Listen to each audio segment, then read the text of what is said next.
Hello viewers, నేను మీ doctor Ramya, orthodontist from Elident Hospitals. Our branches are located at Kondapur, KPHB, Manikonda and Banjara Hills.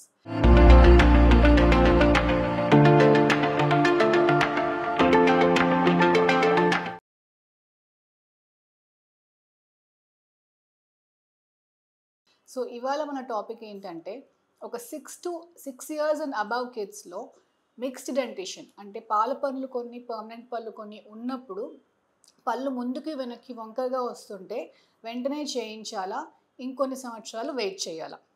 So when to get a orthodontic consultation for a 6 years and above aged kids, ఇది ఇవాళ మన topic.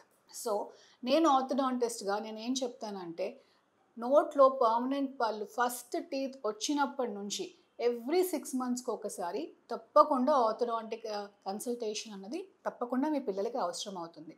ఎందుకంటే growing ఏజ్లో ఉన్నప్పుడు పండ్లతో పాటు Jos కూడా కరెక్ట్గా గ్రో అవుతున్నాయా లేదా అని చెక్ చేసుకోవడం చాలా ఇంపార్టెంట్. సో ఒకప్పుడు మనం ఏం చేసేవాళ్ళం అంటే, ఈ టెక్నాలజీస్ అన్నీ లేనప్పుడు తప్పకుండా పాల పళ్ళు అన్నీ ఊడిపోయాక పర్మనెంట్ పళ్ళు వచ్చాకే ట్రీట్మెంట్ చేసుకుందామని అనుకునేవాళ్ళు.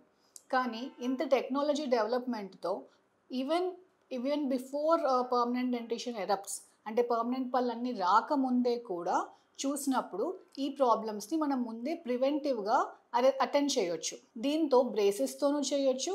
అండ్ మోస్ట్ అడ్వాంటేజెస్ టెక్నిక్ ఇప్పుడు ఉన్నది ఏంటంటే ఇన్విజిలైన్ అలైనర్స్. సో దీన్నే ఇన్విజిలైన్ ఫస్ట్ అని అంటాం. ఇందులో ఏంటంటే పాల పండ్లని తీయకుండానే పర్మనెంట్ పళ్ళని అరేంజ్ చేసుకుంటూ వెళ్ళొచ్చు.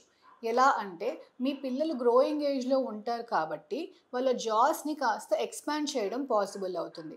ఈవెన్ ఫ్రంట్ డైరెక్షన్లో కానీ సైడ్ డైరెక్షన్స్కి కానీ ఎక్స్పాండ్ చేసి ఇరుగ్గా వంకరగా ఉన్న పళ్ళని ప్రాపర్ రోస్లో అరేంజ్ చేయడం పాసిబుల్. సో ఇది మీ పిల్లలకు ఉన్న ప్రాబ్లం అయితే తప్పకుండా ఒక్కసారి మీ ఆర్థోడాంటిస్ట్తో కన్సల్ట్ అయ్యి మా ఎలిడెంట్కి వచ్చి కన్సల్టేషన్ తీసుకొని మీకు కావాల్సిన ఒపీనియన్స్, డౌట్స్ అన్నీ క్లారిఫై చేసుకోవచ్చు. Thank you.